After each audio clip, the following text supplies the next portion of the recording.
ক্যানিং দাঁড়িয়া এলাকায় অস্বাভাবিক মৃত্যুকে কেন্দ্র করে চাঞ্চল্য ছড়িয়েছে গোটা এলাকায়। দাঁড়িয়া পাম্প হাউস থেকে উঠোনাথ গায়েন নামে এক ব্যক্তির মৃত্যু থেকে উদ্ধার করে ক্যানিং থানার পুলিশ।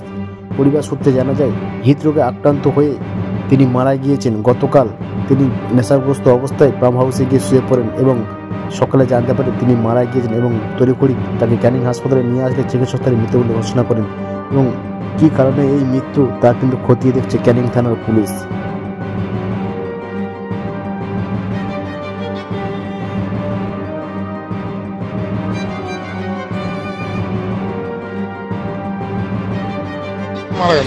পাম্পের ভিতরে নেশা করেছিল, মানে পাম্পের ভিতর থেকে বডি পাওয়া গেছে, মানে কি কারণে মারা গেছে? নেশা টেশা করেছিল। আর সন্ধ্যাবেলা আমরা বাড়ি থেকে লোকজন খুঁজে এসেছি, বলে আমি পরে যাবো, যাইনি। তারপরে এসেছি, দেখি শুয়ে পড়ে আছে, মানে পড়ে গেছে আর উঠতে পারিনি, হার্ট অ্যাটাক করে কি নাম কেউ না? ভোলানাথ গায়েন। বাড়ি কোথায়? রাজিয়াতে বাড়ি। ও কোনো পাম্প ছিল ওনাদের? নিজস্ব পাম্প। আচ্ছা, ওনাদের মধ্যে বললো নিজস্ব পাম্প। আচ্ছা, ওখান থেকে পাওয়া গেছে তাই তো বডি?